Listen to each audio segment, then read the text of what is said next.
Well, good evening, good evening all. Welcome to BHN. And I just saw, George, you tweeted out the link that we're talking to people to tell people about it. And again, I've forgotten to do it. So I apologise about that. It's something that I need to get better at. How are you, man? I retweeted your tweet, so you must right. have. No, I didn't do the fifth. I tried to do one at 1:45 to try and tell peeps, hey, guys, we're going to be live in 15. That's what I've been forgetting to do because I'm a moron. Cool, man. How are you? How are you feeling? I mean, for people who weren't with us yesterday, you had a week off last week with the dirty C word. And how's it today? Is it still like, are you improving? Is it any change at all? I could definitely still feel it in my throat and nose and that sort of thing. Today was more of just confusion around the sort of like, you know, the COVID website basically contradicts itself in two different places in terms of don't leave, but if you got a positive rat test, and then also don't leave unless you got symptoms, don't leave your house after 7 days. Because, you know, I got the text saying, you know, you can leave now. Yeah. They text me saying I had it, which was very handy, very helpful of them. And then they text me 7 days later saying I could leave. But yeah, still have symptoms, still testing positive on rat tests, as apparently it's just going to be like that for a while. Yeah. But yeah, tomorrow I'm, you know, especially if I feel better than I do right now, I think I'm all set to go back out into the big wide world. I know. I nearly shit my pants this afternoon when I saw there was like a notification on my phone for a news story saying, you know, government announcement to come on the current orange standing of COVID. And I thought, oh God. And I think the notice said, will we go to green? And I thought, good Lord. Even the idea of going to green, even though the numbers have been getting better, the idea of going to green seems ludicrous, especially with winter coming. Thankfully, the government, who have been playing populist politics for the last few months, have at least seen their way clear to keep us in orange. And I know that's frustrating. Look, trust me, I'm fucking frustrated by it as well. But, you know, at least they've made a sensible decision. And even though they're not following epidemiologists' advice, they're getting there. I'm in communication. I was talking to one of my kids today about her school, and she's like, this person's got it, this person's got it, this person's got it, this person's got it, this person's got it, this person's got it, this person's got it. And I said to her, like, how many kids are you talking? And she was like, oh, you know, there's probably 6 away from every single class. And I went, and your school still is not enforcing masks? And she went, no, I didn't think of that. She's wearing a mask, but yeah, and as I said yesterday, I spoke to a company yesterday who's got like 200 employees, a media company, so needs employees to be in front of cameras, in front of mics, you know, writing articles. 40% of them away at the moment. So thank the good Lord that they didn't go to green, because it's going to get worse in orange. Trust me, the numbers will start to go up again, or at least they'll hover around what they were today, which is between 8,500 and 9,000 cases per day. Although we're aiming for 5,000, that's supposed to be the target for plateauing. So yeah. Anyway, so let's green. Just sorry, quickly, Pat. Green would involve like getting rid of mask recommendations, but also like capacity stuff. I think so. Is that right? Yeah. It's basically, it gives us, it's basically as much freedom as we're ever going to get while COVID's here, unless at some stage after year 3, let's hope not, they just end up going, well, it's endemic now, it's going to be with us forever like the flu, let's just get on with life. But under the idea that it could one day be sort of shuffled along, green's pretty much the best freedom we'll ever have. And it's going to involve fewer masks and, more people inside locations and that sort of thing as well. Yeah. Let us talk about what is going on tonight. You know, you all people who watch this probably know. If you don't watch this, it's your first time. I get laughed at sometimes for mentioning my previous employment. People give me shit over it, don't they, George? Because I say it too much, apparently. But I used to work for News Talk ZB, Talkback Coast. And I was one of the people who would defend News Talk ZB. It's a little bit like when you hear people talking about the left-wing media. You know, they'd talk about the right-wing News Talk ZB. And I was like, well, I work there. and I've never been told or asked or, so I used to kind of think that in most media organizations, you can have people who have a political bias, but you don't really see necessarily, let's not think about Fox News too much, but you don't necessarily see a whole a whole media company that is trying to further a political narrative necessarily. I saw an article today, and it looks like you can disagree in a sec. I saw an article today that it looks like ZB has certainly piled on the beneficiary bashing, and it's not just the host or hosts. It seems to be coming from somewhere within, because now they're supporting, I'll be blunt, the right-wing propaganda from one or two of the hosts with the online department. And it's ugly. It looks horrific to me. Someone can have an opinion, but then to be supported by the editorial of that station as well, be that a person uploading a story or be that a manager, I don't know where it stops. And all of a sudden you look at an organization and go, okay, so that's all that's going to be. Sorry, George, you're going to say.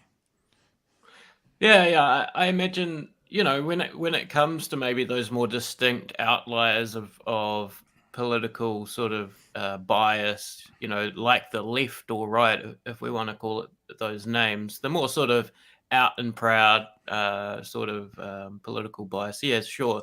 I totally think there is maybe a lack of that, but certainly there is still organizationally and within those institutions a political bias, right? Even if it is just the sort of pendulum between whichever party's in opposition or in government or anything like that. But there's always going to be a sort of, I guess, an ideology maintained in that particular media. Well, what I would so say, a bit pretends it, but yeah. But what I would say to that is they can further their political narrative through their hiring processes. But I think having a host on a radio station share a view that then gets amplified, and I actually think made worse by whoever is uploading the items on the website. I don't know, maybe it's me, it just feels worse. Look, the reason I'm mentioning this is a bit later on this hour, we will talk a bit about what that's all about. We'll give you the examples. Also, I want to have a look at some of the things going on in the US at the moment, because it seems to me, we've been hearing for quite a long time that the Democrats are going to get smashed in the midterm elections. There is some really interesting polling at the moment. I know what you're going to say about polling. You're going to roll your eyes and you're going to say, oh, never believe the polls. But if you can see trends in polls, as if nothing else, it makes for an interesting kind of look at where the society is at the moment. And there is some interesting movement in the polls of support for the Democrats. And we'll get to why that is a little bit later on. Some other things we want to talk about as well, but we'll leave that for now, because George, you've got Tyler to come on, so let's have a chat about you and Tyler and what we're going to talk about. Yeah, all right. With the Australian election first. Yeah, okay. Dunedin-based historian Tyler West. G'day, Tyler. Hey, how you doing? Good, man. Thanks. Afternoon, evening. Yeah. Tyler, Aussie election. You're an expert when it comes to Aussie politics and that sort of thing. So we thought we'd get you on to sort of give us the rundown of what's taken place over there, because me and Pat are a bit sort of lost. We haven't really been following it, and it seems like there's a Labor government over in Australia, which seems like there hasn't been a thing for a while. So we've got Anthony Albanese. What's his sort of deal, and how do you reckon he's ended up winning this election? Albanese, I mean, there's been some talk in the Murdoch press about Albanese being, associated with the hard left of the party, but realistically, he's pretty moderate as far as Australian Labor MPs go. I think this has been, and you see this in especially the Teal candidates, a vote against the ruling Liberal National Coalition. Just like the old adage goes in New Zealand, people don't vote for a new government, they vote against the old one. I think that very much has been true in this election that's just passed this weekend. I've heard this the Teal Independents. I've heard this in the headlines and that sort of thing. I mean, who are they, and did they really did they swing this election? Teal is just generally the colour associated with independent candidates. A lot of the independents that got in this time, there's 7 new ones, I'm pretty sure, are more in the kind of liberal progressive camp. A really big thing pretty much across the board has been climate change and the perceived Liberal National Party inaction on climate change. And another big one is a federal ICAC. I forget exactly what ICAC means, but essentially an anti-corruption commission is another big one that's come up in a lot of the independent campaigns. Yeah. So what, Pat, do you want to jump in? I was going to say, I'm looking at it right now, 10 independents, 4 Greens.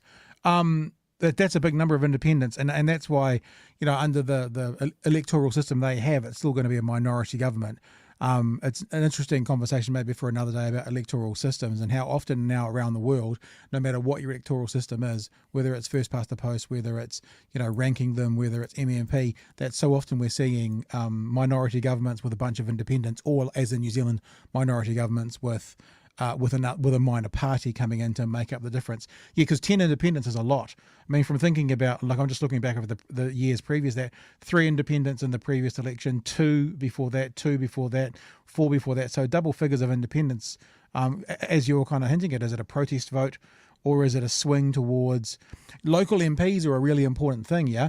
And if you can win your local community, no matter what party you're for, you can be voted in. And I wonder if it's talk about these independents getting into their local communities and saying, I'm the best person for you no matter what party I'm in, which is none, or if it's a protest vote, or if it's like I don't know, either of these parties support me completely, so we'll just go for I think when you say the Teal option, I talk about New Zealand independent voters or swing voters being purple, because it's a mix of a mix of blue and red. So that's probably similar towards when they talk about the Teal independent. So it's a pretty impressively large number for what's happening, and it'll be interesting to see how that pans out, because obviously they'll need some independents to make a government, and if any of those independents will be able to use that to further their own sort of policies in a new Labor government. Well, they might not yet. There's still a handful of seats that are yet to be declared. I think there's about 6, 7 that haven't been declared yet, and Labor needs 2 more at the moment. It's had 74, just shy of the 76 it needs to form government, so it might just get a majority government by, by a hair's breadth. They might get to a majority government. If not, most of the independents, I think possibly all of them, and the Greens have both signalled that they are willing to work with Labor. Labor, a big part of their campaign was that they wanted to get to a majority government and happy to have friends in Parliament, but they wanted to have a Parliament that would not rely on the crossbench. And they might still just get there. I think it's probably likely that they'll get somewhere in the realm of 76 or 77 in the end, once the final count in this last few real edge cases comes through. It'll be interesting to see if they do something with a majority. Like, obviously Labor here in New Zealand got in with a majority for the first time since MMP came in.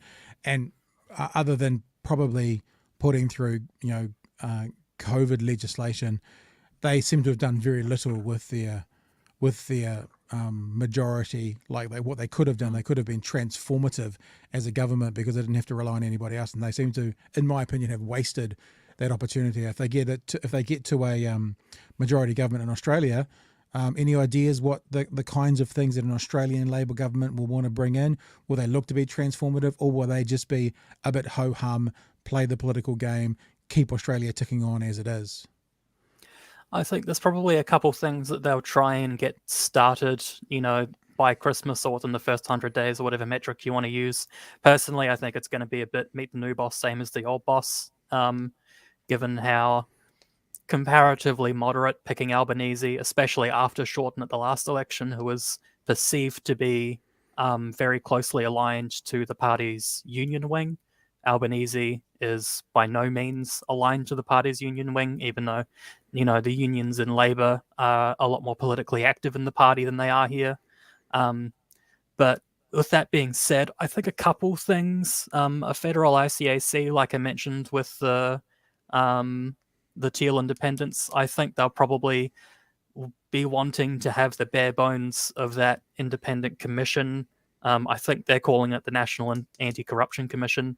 They'll want to have the bare bones of that fleshed out, ready to be put in place, ready to start hearing cases in the relatively near future. They also campaigned on a federal inquiry into the robo-debt scandal, which harried the ruling coalition for pretty much since the initial robo-debt scheme was brought into place in about mid-2016, and continued to be ongoing bad news for them after the scheme was scrapped in 2020. So I think beginning the inquiry into the robo-debt scandal would probably also be something that they want to push through, because it also is one of those policies that's just going to continue after the election, making the LNP look bad. So they would be wanting to get onto that because it's both a promise they can keep and say that they've done, and also something that's going to make the previous government keep looking bad, even once the election's in the rearview mirror. Hey, since Kevin Rudd won, and I think it was 2007, wasn't it, and beat John Howard. John Howard was, I'm thinking, for 4 terms. It's been a pretty vicious place to be a Prime Minister of Australia. Like, I'm looking at some of the results right now, and every year, bar the last term with Scott Morrison, there's been some kind of coup or in the middle of a cycle. So Kevin Rudd was replaced by Julia Gillard. Julia Gillard then won and was replaced again by Kevin Rudd. Kevin Rudd then lost to Tony Abbott, who was then replaced by Michael Turnbull. Turnbull won, who was replaced by Scott Morrison. A full term of Scott Morrison. Historically speaking, is this something that we see in Australian politics, or was it just a really weird sort of decade? I mean, I think of the National Party in New Zealand and how many leaders they've had over the past sort of 5 to 7 years. Is it just an anomaly, or is it some part of Australian politics that they do like to stick the knife in the back and kind of roll people? No, it was something of an anomaly in the broader historical term. You look at the Hawke Keating government, the Howard government, and the Fraser government, and you have 3 of the main governments up to Rudd's election sitting for multiple terms without, big ructions within the governing party. There was a point, I think, it would have been around when Morrison rolled Turnbull, where Australia had 6 prime ministers in 6 years, and that is really unusual. The last decade and a half has been a really rocky one in terms of party politics in Australia.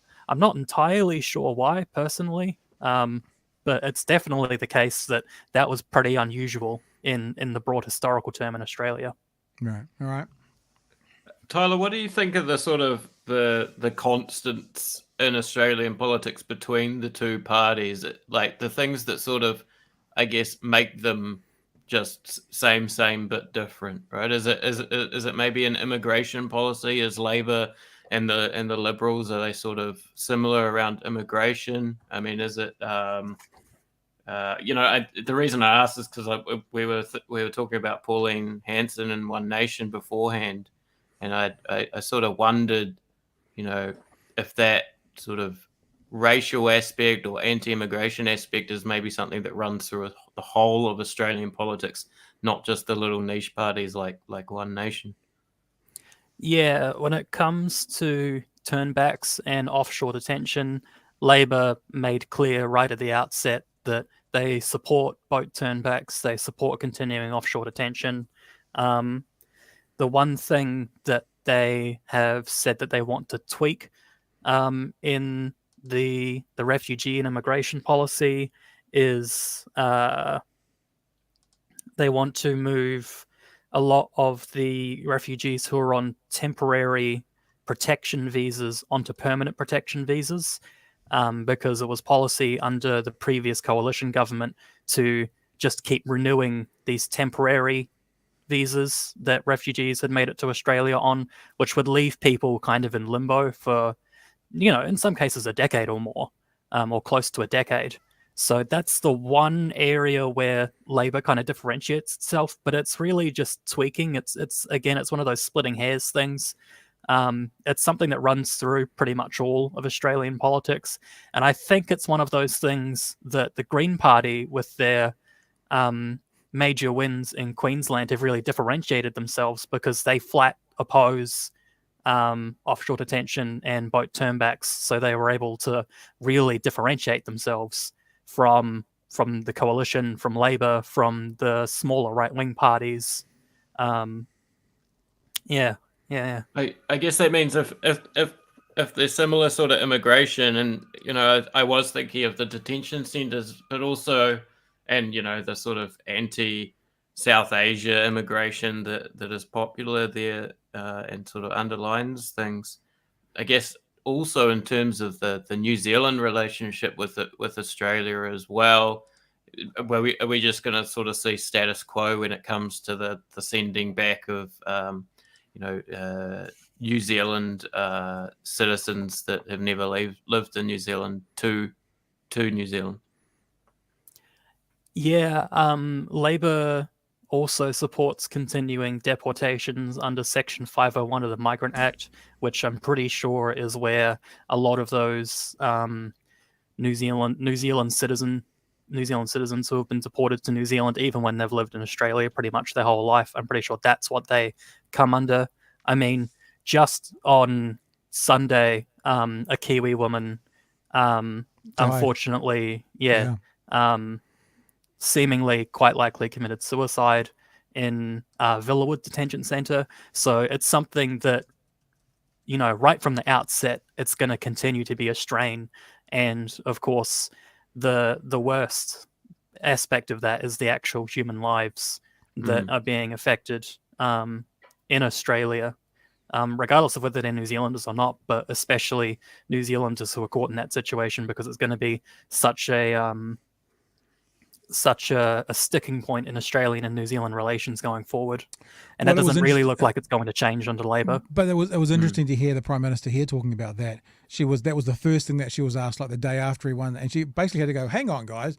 He's been in there for minutes. I've contacted him and I've spoken to him, and what we spoke about is when we will get together and talk about things." For some reason, some in the media in New Zealand expected her to be like day one. Congratulations on the win. Now, about immigration and about and she said, I don't know what I was watching, it was one of the mainstream media outlets. She said that the problem is we deport as well. So we deport on similar to what Australia does. I don't think we have quite the same policy for Australians who have been here since, they were 4 years old, so to speak, which is a difference between us and Australia. But I don't think it's also necessarily as cut and dry between Australia and New Zealand governments, because we both deport back to the homeland, the origin of birth of these countries. So it'll be interesting to see how that pans out as it goes along as well. But there's the story, by the way. A New Zealand woman in her 30s has reportedly been found dead in an Australian detention centre. There you go.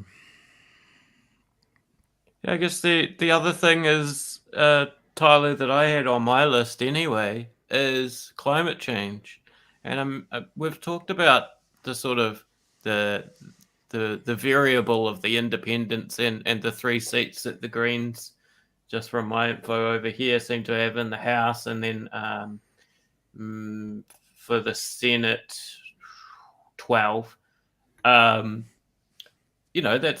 I mean, I don't know if that's sizable. You can tell us if that's a big sort of change in Australia. But I imagine, and you can answer this as well, that climate change has been a sort of election issue over there. And I'll just quickly point out a comment that we got here from Simple Reality, sort of hopefully saying that the ALP will be implementing a more progressive climate change policy, which will be pushed by the independents as well. And sorry, I'll just also highlight this comment here. Mortal Weir voted for Labor, but glad to see a lot of independents to keep the main 2 parties in check. Also glad to see the Greens got more support this time for the same reason. Yeah. Thoughts there, Tyler? Yeah, I think it's worth remembering that since the last election in Australia, there's been those terrible bushfires, which happened right before the pandemic kicked off, and 2 really serious statewide instances of flooding, as well as persistent drought in some parts of the country as well. So what I think we're seeing is climate change has become a bread and butter issue, rather than being something that's a bit of a special interest issue. It's a bread and butter issue for large parts of the country now. And I mean, that flooding impacted one of the seat, quite heavily impacted, I think, Griffith. It's either Griffith or Ryan. one of the seats that the Greens won. So that's an on-the-ground issue for voters in those seats. It is a really, really big shift in Australian politics. The Greens are, with this election result, pretty close to just cementing themselves as the third party in Australia. And Australia has been, despite having a lot of minor parties, a hell of a lot of minor parties, it can be, pretty confusing if you want to vote below the line and individually number all of them, because sometimes you have 30, 40, 50 parties on the ballot. It's been pretty... the two major parties have managed to retain quite a hold on Parliament. So the Greens making this really big breakthrough, which has been a mixture of traditional on-the-ground campaigning. I think Adam Bant said that in Griffith they knocked on every single door in the electorate, perhaps more than once. Yeah. It's been a mixture of kind of like building up this traditional party machine in Queensland, as well as having policies that directly address climate change, because Queensland has repeatedly witnessed climate change related natural disasters just since the last election there. And I wouldn't be surprised if the effects of future natural disasters, which do happen in Australia but are happening more frequently, is going to continue to cement the hold of pretty much any party that's willing to respond and offer some, really progressive or really forward-thinking policy to grapple with how to deal with these disasters as they come. Yeah, it's almost like that we need this massive sort of rupture in order for like stuff to happen, right? In order for transformation, political it's sort of like it's a shame, but it's sort of the day-to-day lives of people need to fundamentally change, and for them to realize such an abstract thing as climate change. Well, Tyler, thanks heaps for coming on and explaining a bit of the Aussie election to us. And if anything else ever comes up, we'll be sure to get in touch. Cheers. Hey, thanks for having me on. Cheers, Tyler. All the best, mate. What you just said right at the end there, I think flows through probably two other conversations we're having tonight, which is when a big event happens or a big issue comes up, it can shift a vote. And that's kind of what you were just saying. Yeah. And so I think it's probably good that we roll straight into our next conversation now, because in the US, we've been hearing for months, probably almost since Joe Biden got in, that the Democrats are going to get smashed in the midterm elections. Now, what's happened is NPR, PBS, NewsHour, Marist National Poll has come out, as you would expect, on Roe v. Wade, hence the big event that we were just talking about. So there's been a big event, Roe versus Wade, and the possibility of abortions being made. It's tough to say illegal, but let's just say federally illegal, throwing them back to the states, which is just blimmin' code for, every conservative state will not have them and every liberal state will, which is ridiculous. But so they've done a poll, and as you would expect within the poll, the respondents to it, I don't know what in America gets 2/3 support, but the support for not overturning Roe v. Wade is 2-1, with 3% unsure. I'm not quite sure we have an unsure one in there, but it's 2-1. So it's a very incredibly popular thing. Now, it's a big event, and it's shifting the needle on responses to voting. Now, we're still 6 months away from actual midterms, give or take. But after this research is done as part of it, they also found out that 47% of registered voters nationally said they would support Democrats on the ballot in this year's congressional midterm elections. 42% think they'll back the Republicans. Support falls firmly along party lines. Independents break 41 to Democrat, 37 for Republican. Last month, prior to the leaked court document, 47% of voters nationally were supporting the Republicans. Now, I know what people are going to say. They're going to say, well, it's within the states, and it's the states that make a difference, and there's gerrymandering, and there's how you vote, and et cetera, et cetera. But all we can do is use and have a look at the data we're given. This poll, before Roe versus Wade leak came out, was the other way around. 47% support for Republicans. Now, it's 47% support for Democrats. And whilst this doesn't mean anything in and of itself, it's a It's the possibility for the beginning of a trend. Now, what do we do to find out about a trend? We look at other polling. And if you go to the Real Clear Politics right now and see what's going on, if you can see in here, I'm always scared when I try and zoom in on things. Oh, there you go, that's working, isn't it? If you have a look in here for all these different polls, yes, the Republicans are still leading in the polls, in the Rasmussen, which is a very right-wing poll in general, quite handsomely. But something that you're seeing that you were not seeing a couple of months ago is actually in some of the polls. Well, what's that? Half of the polls? 1, 2, 3, 4 for the tie. 1, 2, 3, 4. Yeah. So, I mean, if there's a tie in there, there's 3 that say the Democrats are ahead. There's 4 that say the Republicans are ahead, and there's a tie. Overall, the average is 2.1 to Republicans, but that means it's a coin flip on a national poll.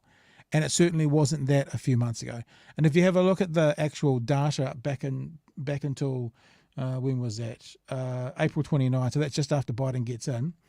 You can see that whilst Republicans definitely are up, if you follow a straight line through here, there is definitely a trend up for the Democrats, and there is definitely a trend down. At the very least, there's a leveling to trend down for the Republicans. And I think it's a really interesting situation. It was one of the questions that I had straight away with this Roe v. Wade decision. Not that it's a decision yet, but likely decision. Is this something that could help the Democrats midterm?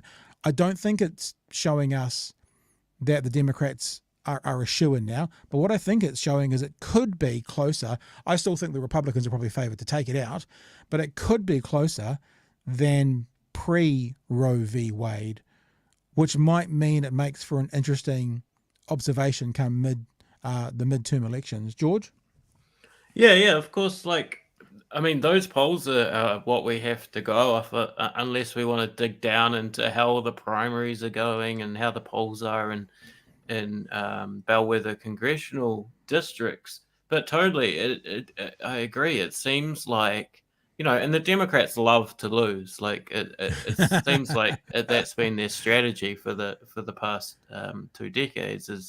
Is we'll just sort of lose, but this sort of, I think what is helpful about this is it's a very clear sort of position that they can campaign on, right? Yeah. They can, and it's not something that, the annoying sort of incrementalist liberals of the party are going to disagree with the Bernie Sanders wing of the party on. It's something that the Democratic Party can be united about, right? Rather than having those damn killjoy centrists ruining the campaigning, which they love to repeatedly do. So yeah, I think in that sense, that's why it could be so effective. Well, I think what it could be is it could be a rallying call. Like there is a singular issue now that the Democrats can go, because voter turnout, much like for our local body elections, for mayors and for councillors, their midterm elections, voter turnout is abysmal. It's terrible. And I've said it for a long time, and I'll say it again, and America is a perfect example of this. Typically, I believe the population lean left, but typically the people who lean right, Republicans in this case, are better organised and do politics better. And that makes it a coin flip. And I mean, my evidence for that, anyone who wants to disagree with me about America, is that since about 1996, there's been more votes in the presidential election to the left than the right, all but one time. The only time there was more votes to the Republicans in the popular vote was the second term of George W. Bush. Other than that, George W. Bush's first term, Donald Trump's term, all of the ones, even when Republicans have been in, there's been more voters to the left than to the right. Now, that speaks to me that it's a left-wing country amongst the population, not a right-wing country. But because of how they do their electoral system, like if their electoral system was the same as ours, in the last 25, 30 years, there would have been a Republican president once for 4 years, and there would have been a Democrat the rest of the time. Now, I know it doesn't quite work like that because people may have voted differently, but just on the raw data. Now, what this might be, this Roe versus Wade, is it might be a rallying call to get people to the polls. And I firmly believe if you get people to the polls, the left wins. And it might be enough to have, I mean, this is assuming people want the left to win. I'm actually not even saying it. one way or the other. I'm saying if the left wants to win, if the Democrats want to win, you need to swing some of those moderates because of Roe versus Wade, and you need to get a whole bunch of people who would normally not participate in the midterm to go and vote because of Roe versus Wade. So they should be sitting on this forever. They should be calling votes in the House forever. You know, they could have codified this. I was having a look at the numbers, see if I got them here. Look, check this out, right? Roe versus Wade. Atrocious. I was thinking of the Obama's majority before when you were mentioning. Forget Obama. Roe versus Wade was 73, yeah? So look, Gerald Ford from 74. Look how blue this thing is. It could have been codified any one of these times. You know? Yes, that's more red towards the last 20 years. But before that, any one of these times it could have been codified into law and been safe. Yeah. and they didn't do it. And you know, this is where we're at now. But as for a rallying call, I think it could end up, when I say it could end up being that, I'm not suggesting that that they're the favourites now, but it could be what they need to get bloody close if they give it a good crack.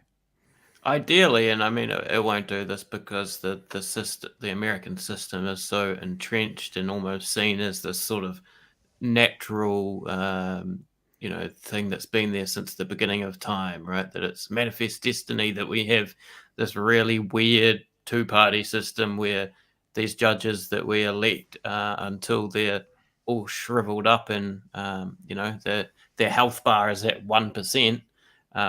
Maybe this would sort of allow a questioning of that system, not just the issue itself, but maybe why this has become an issue legislative in terms of the judicial and legislative branches, and questioning as well, as you've just said, why, sort of demanding more of the Democratic Party in America as well, which is, I mean, if I was more of a fan of electoral politics, I think that should be, a priority. Well, it's very interesting. It seems also that quite often the left bickers and argues politics-wide, right? And the right speaks with one voice. So much so that when they have an insane voice, like that of Donald Trump, they still speak with one voice. Whereas the left typically are more likely to fall apart and argue and fracture and bicker. And you can see that going on right now with the so-called squad in America, the progressives in government, who have been turning their backs on other progressives, and they seem to be starting to toe the party line, which is not what they were elected by people to do. The problem there as well is that I think it gets a bit confusing because I use the word left to refer to maybe the left of the Democrats or maybe even non-Democrats, but the Democratic Party is such that it is sort of infiltrated, if you will, by a mainstream centre-right sort of ideology, whereas the Republican Party doesn't have this issue, right? Especially with the sort of cohesion that, maybe there was a bit of, there was the sort of, urban suits that said never Trump until they realized that what they were saying was political suicide. But, I don't think that the Democrats, I feel, are more sort of infiltrated by centrists that are willing to stab organizers in the back or stab, visionaries or people with actual progressive ideas in the back. And you see it right through the left. I mean, there's examples of, left-wing media in the US, like there's a group called the Young Turks that do an online platform, and they're screaming from the rooftops about progressive politics, and then when the employees of the Young Turks wanted to set up a union, their boss Jenk wouldn't let them do it. So this progressive left-wing politics business owner, I believe he got a $20 million investment from Jeffrey Katzenberg, I think, then wouldn't let his employees unionize, which is what a right-wing, business owner would fight against. So I think the other thing that Republicans seem to do well is if you really do mess up and if you are an embarrassment to them, they get rid of you. I mean, Madison Cawthorn, I think his name is, who's gone this week. Like he was ousted out. There was a group of Republicans that got around and basically stuck the knife in because he was just too far gone. The left don't seem to do that. They don't seem to be able to do that. And I think that the Lauren Boeberts of this world have got some targets on them as well by these same groups to try and get them out. I've heard some left-wing commentary in America saying it's great to get these lunatics out. However, it could be bad for the election because if you get a more moderate in there, they become more attractive to those people who think these people are lunatics. So ultimately, to win an election, be it local body or national, getting rid of the lunatics probably will hurt the left, but it will help the country. So yeah, it's a fascinating system they have over there. Yeah, fascinating and obscene. And obscene, but then again, we love a road. We love a road crash. Kim says it's a shame that Americans generally vote Democrat because the Republicans are worse. With this Supreme Court decision, it highlights just how much worse. Well, we should probably just confirm again, there is no decision yet, but I think there's more chances, as my mum used to say, of 2 moons in the sky and 1 in the backyard before that thing won't go through as it's been written. So, yash. Anything else you want to jump in on that, or can I go to this? Move along. I guess I wonder if they're trying to like fight up against the old the platform and stuff. I wonder if ZB's going. You know, like when Newsmax and that came out in America, Fox News all of a sudden took a hard right turn because they wanted to make sure that these fringe element groups that Trump was giving praise to. One American News and Newsmax, they kind of went further right in some of their programming to try and keep those people in. I just for the first time, I thought, I wonder if that's what ZB's done in any way, shape, form whatsoever.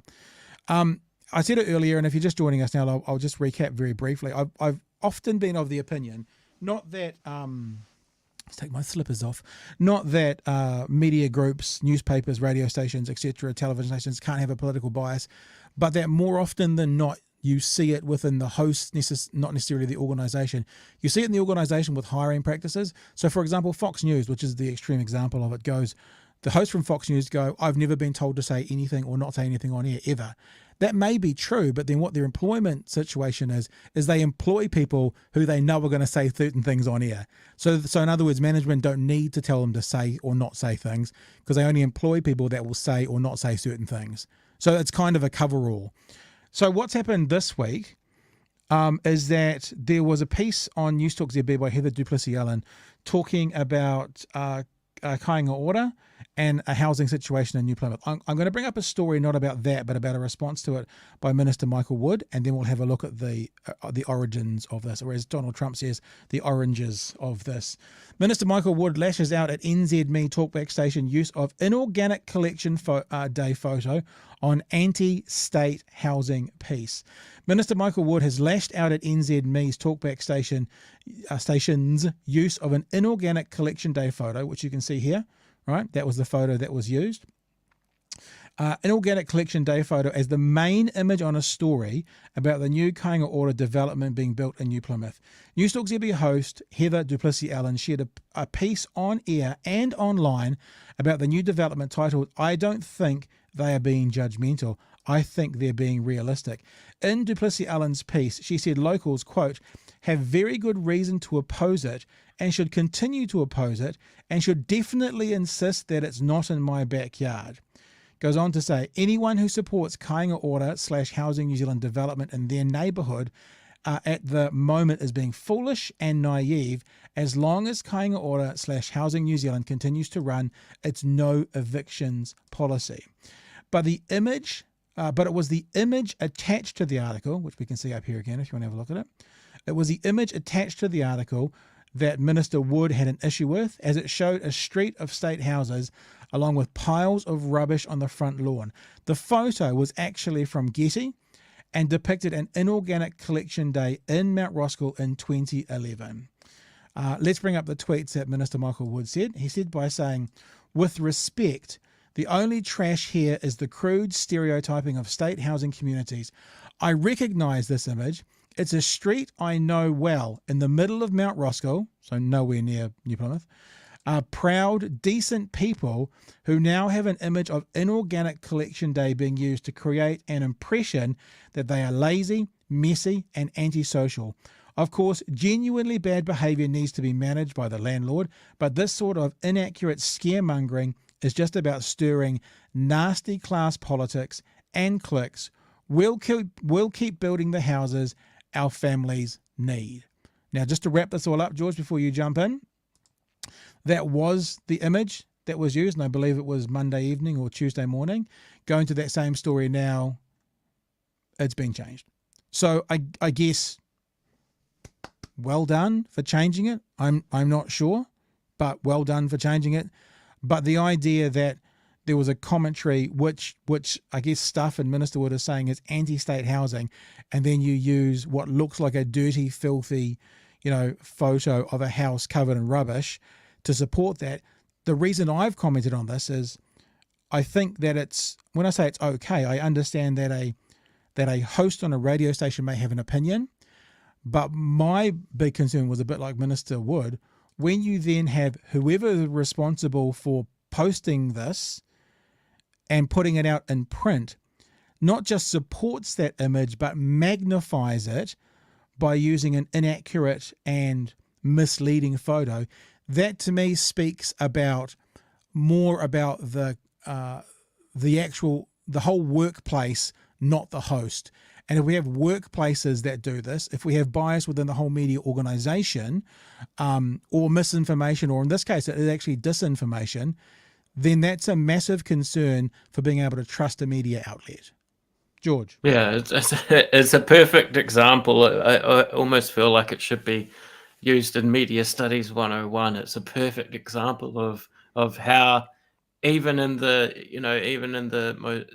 this story isn't the most simplest, but in these simple, straightforward stories about money's going here or whatever it is, the image and how it's anchored, how the news presenter narrates, tells a story, tells an implicit story that has these sort of ideological underpinnings.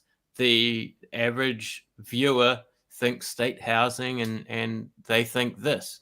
Now, that could be from biases throughout their life, but it's also reinforced by the 6 p.m. news that they see every night through images like this. There's a constant feedback loop. The ideology is constantly maintaining itself, and this is exactly how it does that. So I couldn't have thought of a better example of this than that. Did you want me to bring up the other one, or are we going to leave that? No, let's leave that. Let's do that, because I think we can delve a bit further into this. Because I want to add one more thing to this. We hear so often about play the ball, not the person, or whatever that saying is, about we should speak to the issue, not attack the person. The report or the opinion piece by Duplessis Allen goes on to say, a week ago, the Herald printed a story about yet another neighbour terrorised by the state house tenants, this time in Rotorua. The family slept in the lounge together because they're terrified of the neighbour who has repeatedly threatened to murder them and burn down their house and rape another woman on the street. They've fought with Kāinga Ora for a year to take action, nothing. This is on Kāinga Ora, Housing New Zealand, and the minister who has presumably directed it to run the no evictions policy. Couple of things, right? This is a crime. Threatening to murder someone and burn down someone's house and rape you is a crime. So I actually question the story, because it's actually, you don't necessarily need Kāinga Ora involved to phone 111, someone is threatening to murder me. But what speaks to me and makes me most frustrated about media in New Zealand is this is a story. Even if it was 5 stories, even if it was 10 stories about terrible neighbours, what about the 10,000 other stories that aren't there? So if this is an issue to do with Housing New Zealand and Kāinga Ora not dealing with a handful, my word, it's not in the article, but certainly a minority of difficult tenants, then we should be talking about that. But what this piece does, what the photo attached to it does, it attacks all state housing tenants, because it's saying they're all as bad as each other. You can't trust one moving next to you. They will be terrible. They will do these things to you. They will threaten to kill you. So that's playing the person, not the issue. I'm not saying Kāinga Ora and Housing New Zealand has it all together, but what I am saying is this kind of bullshit rhetoric is basically painting a picture, a right-wing trope, that beneficiaries are bad and you don't want them anywhere near you. Because there's very little nuance in this piece. It's all about, if you have these people living next to you, if you're okay with it, then you're an idiot. Because what they're saying is because they're going to be trouble for you no matter what. And it's disgusting. Yeah, I mean, some of the imagery, as we've looked at, it can be quite implicit. But, looking at some of the, like this New Zealand Herald article from Lane Nichols, which, by the way, isn't listed as an opinion piece, starts off with painting this, pretty horrendous picture of like a hell for, for homeowners and renters that live next to state housing, failed marriages, deteriorating mental health, terrifying threats of violence and death. These are the harrowing stories from innocent Kiwis whose lives are being destroyed by nightmare state house neighbours. An example there is also such an undertone of color in this as well. You hear this a lot in America about Americans who have been here for generations, i.e., white. And I know that maybe it's a bit different in New Zealand. We don't have the same history, but what you just read there makes it sound a little bit to me like the brownies next door are threatening and harassing the whiteys. And I know that might not be the case. I know that everyone might be Caucasian or everyone might be, have melanin in their skin. I don't know, but there is certainly an undertone of that, in my opinion.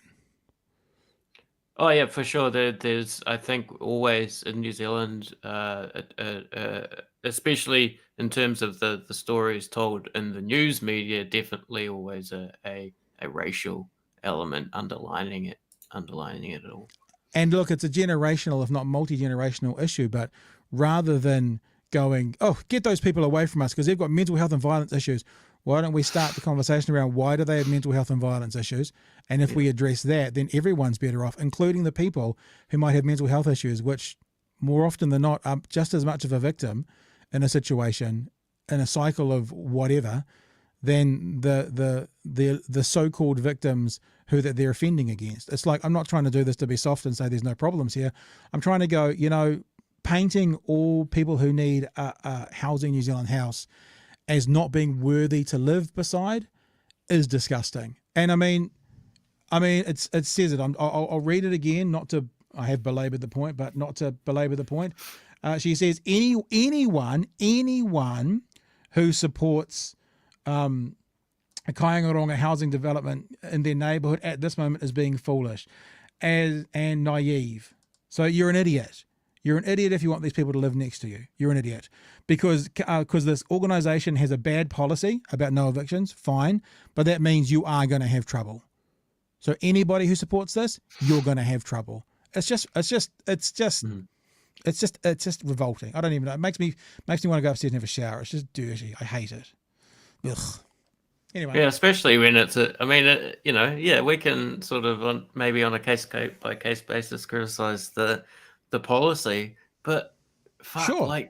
we kicking people out of their homes. That is the first step for these people, right? That's what they think should be done with a lot of issues. Right wing sort of law and order freaks will often go straight to the eviction option, right? That's going to somehow solve something. I mean, really, at the heart of it, they just want to hurt people. But I've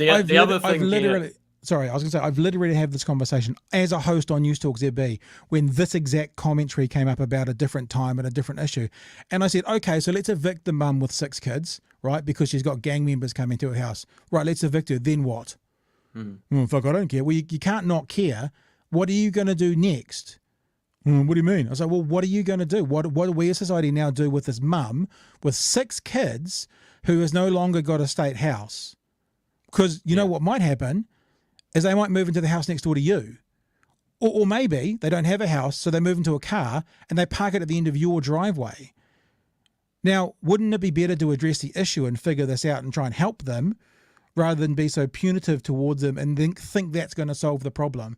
Because there's always a and then what question to be asked here. And then what are you going to do? And then what happens to these kids who now have lost their house? That'll affect every aspect of their life, schooling, health, all sorts of stuff. But then what? Fuck them. Get rid of them. Yeah, the other aspect I picked up on in these stories we've been looking at is the sort of the virtuous homeowner that is sort of in this country seen as the sort of, ideal subject position, the one who needs to be protected from everything, the one who will, sacrifice our whole bloody economy to keep them and their wealth afloat. They're often seen as the center sort of virtuous protagonist.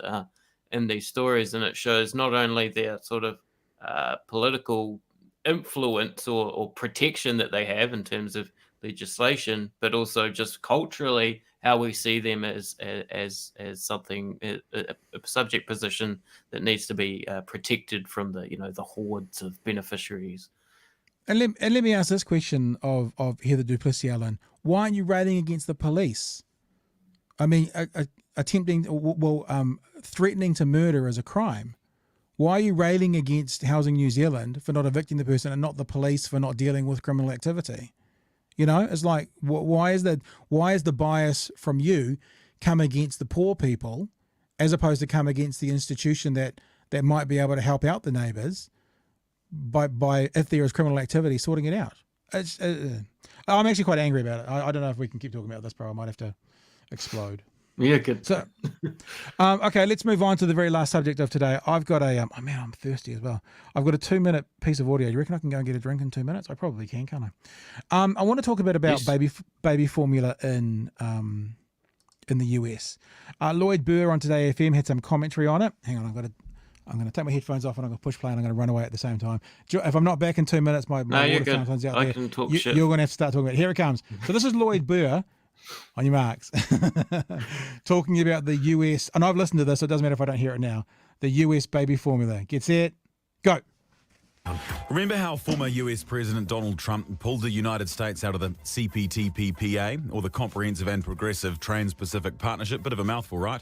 This is the 11-nation free trade deal that during negotiations it included the US. It was the TPP-12. That was when Obama was in power, though.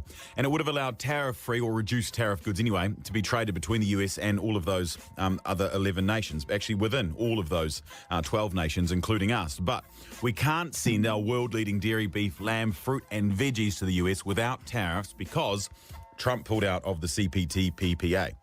God, that is a mouthful. And it has got me wondering whether the US might be regretting this at the moment, given the situation with baby formula, the current baby formula crisis that's happening over there. There are chronic shortages of baby formula after Abbott Laboratories, which makes a lot of the US's baby formula, closed one of its facilities after 4 babies got bacterial infections. 2 of those babies have since died. So now the US is sending military planes to Europe to bring in tons and tons of baby formula to help ease the shortage. Enter New Zealand. We make some of the best baby formula in the world, and I'm sure the US would love to get amongst it right now if they could tariff-free. Imagine if they were part of the CPTPPA. They could get a whole lot of our baby formula tariff-free. But because they're so trade protectionist and America's freedom-loving farmers don't actually like freedom of trade, they're now reaping what they sowed, I guess. Could there be a solution, though, I ask, that involves New Zealand? And while Jacinda Ardern, she's in the US at the moment, she's got a whole lot of business dignitaries, including lots of farmers, I'm sure. Could she negotiate some kind of baby formula solution? Could she be the saviour? I guess it's not entirely out of the question, is it? Lloyd Burr, live. Today. There you go. And look, I mean, even though I was gone like a ninja, like a stealthy running in the night person, the point that he was making about the free trade agreement and tariffs, I think, is absolutely spot on. America has become so protectionist that when Donald Trump brought those tariffs in, one of the reasons that Canada hasn't provided baby formula to America is because of the tariffs for coming across the border. One factory goes down and the whole system breaks down and this baby formula stuff happens. Now, before I go on to the next part about this, George, do you want to pick up on any of that first? I mean, just on principle, I'm always sort of cautious or opposed to free trade. It's big when it was, I remember the hours and hours spending on the radio talking about the TPPA. It's sort of bringing back traumatic memories. And it's been a while since I've talked about world trade sort of stuff as well. So it's all sort of coming back to me. But generally, opposed to it. But other than that, no, I didn't have any specific opinion. So the question I had about it was, because of what happened under Trump and the tariffs and the protections put in place for local growers and stuff. That's one of the contributing factors towards the issue with baby formula they have in America at the moment. Now, the issue is going to be solved quite quickly. However, I did ask the question, why are there still tariffs? Because Trump brought them in. Biden's been there 16 months. Why hasn't he cancelled them? What did Biden say about the tariffs before he was president? So here's something from, this is from January of this year. So this is 12 months after Biden got into power.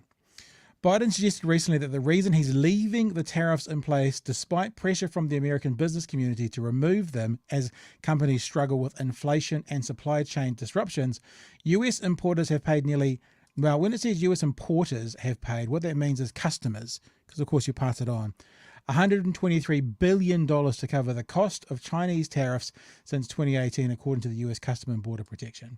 It is uncertain, Biden said last week at a news conference when asked if it's time to begin lifting some tariffs. I'd like to be able to be in a position where I can say they're meeting the commitments of more of their commitments and be able to lift some of it, but we're not there yet. This is utter horse shit from a Democratic, I need to say Prime Minister, President. He could lift them tomorrow if he chose to. He's choosing not to, and especially on the back of, and here we go, let's go back to when he was running for president. When Joe Biden was running for president, he said, the 2020 Democratic presidential candidate slammed Trump for tariffs on Chinese goods. Now, it's not just Chinese goods, remember, there's tariffs on all sorts of things coming internationally. That sparked retaliation from Beijing and pain for American farmers. Still, he called for the US to get tough on China, taking a more aggressive stance than he did when he downplayed the threat China poses earlier in the year. President Trump may think he's being tough on China. All that he's delivered as a consequence of that is American farmers, manufacturers, and consumers losing and paying more. So when he couldn't do anything about it, he seemed to be pretty keen on no tariffs. Now that he can do something about it, he's not doing it. So I just always want to be, and look, I don't know if you've watched us for 1 minute or for every day for 2 months we've been doing this. But what we're always going to do here is bring perspective and fairness to a conversation, lay blame where it's supposed to be blamed, and support and uplift when it's supposed to be uplifted, no matter who's doing it, no matter what political perspective those people are from. We may be in a political position, George and myself, even though we're not in the same one. We know that very clearly. But I always believe in calling a spade, and Biden could have cancelled those tariffs on day one. If he had have, they might not have been having the problem at the moment with the baby formulas. However, if you're a Republican screaming against it, you also need to point the finger squarely at Trump, who started all of this by adding tariffs to goods coming into the country, which means a whole lot of manufacturers from offshore pulled out, including manufacturers who were sending baby formula to America. Yeah, it's I was just sort of thinking about tariffs and protectionism. Theoretically, it's like, it's almost like there's not much left to protect in terms of American industry. But the other thing this has reminded me of, and maybe we could end with this, Pat, and I'm sort of throwing it on us, but I just remembered this, and I know you'll be interested in this as someone who sort of observes from afar Taiwan issues. Or interested in it at least. Let's listen to Biden here from the last 24 hours, using language I was sort of surprised by in terms of US policy on Taiwan. You didn't want to get involved in the Ukraine conflict militarily for obvious reasons. Are you willing to get involved militarily to defend Taiwan if it comes to that? Yes. You are. Whoa. That's the commitment we made. That's the commitment we made. We are not. Look, here's the situation. Just pause it for a sec. Mate, I can see how people think he's doolally.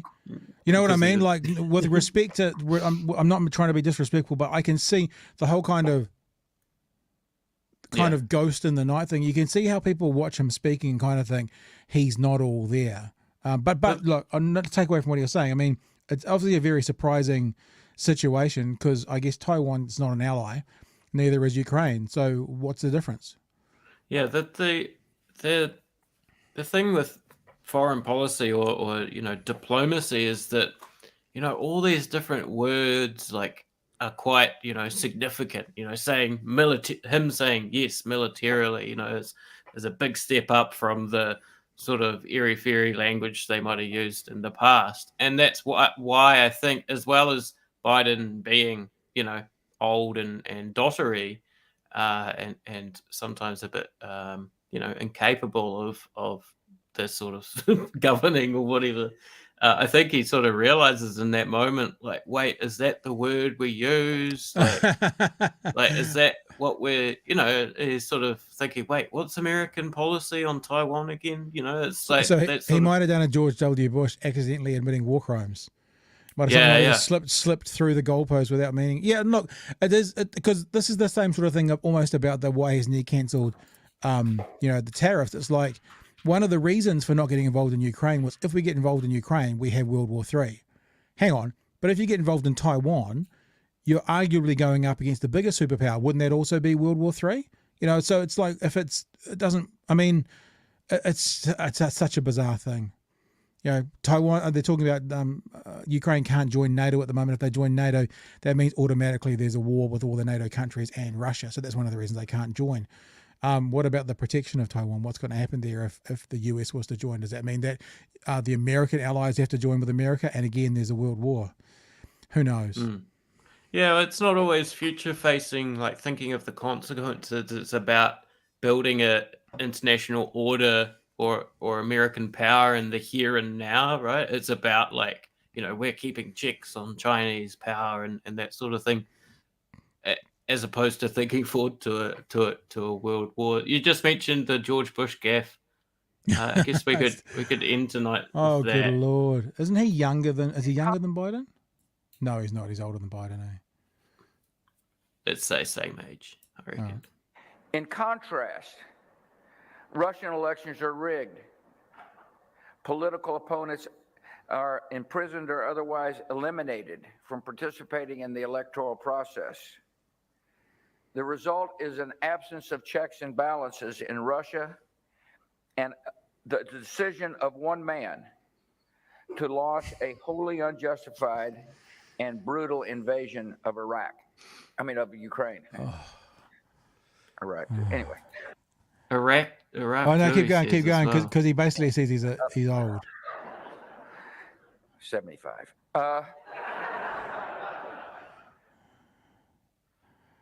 Good grief. Of Ukraine. Iraq. Anyway. The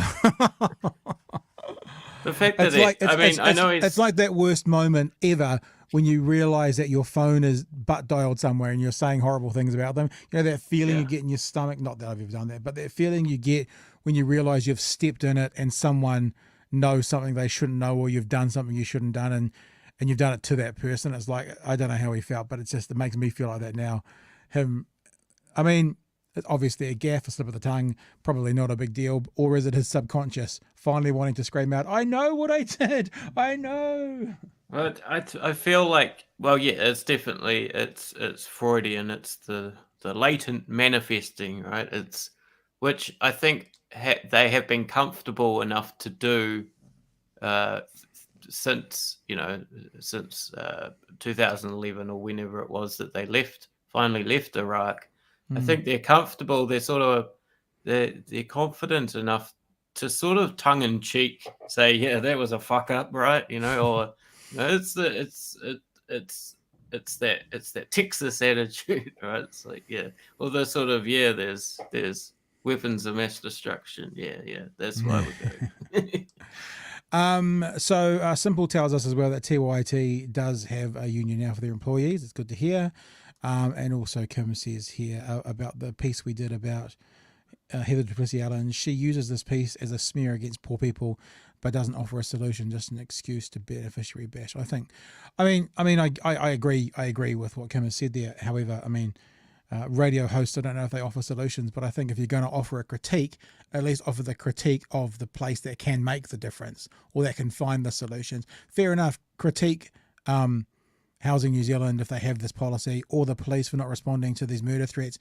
But it was just a big painted picture of, don't let those dirty beneficiaries live in beside you. Look what, and then it was echoed and magnified by that image that was on the website as well. Yeah. But yeah. Yeah, to finish up, I get the frustration that Kim means, right? It is often like that. But if I think of my own critiques of stuff, the solutions are often pretty fucking pie in the sky. So, It's always been the way though. Like I remember I used to talk about when I was doing a talkback thing, I used to talk about prisons and people would complain about prisons. And I'm like, but you can't just stop everything and change it on day one. It has to be a 20, 30, 50 year process. And, the analogy of the fence at the top of the cliff or the ambulance at the bottom of the cliff, the reality is for whatever the issue is that's societally impacting people, there needs to be both for a good period of time.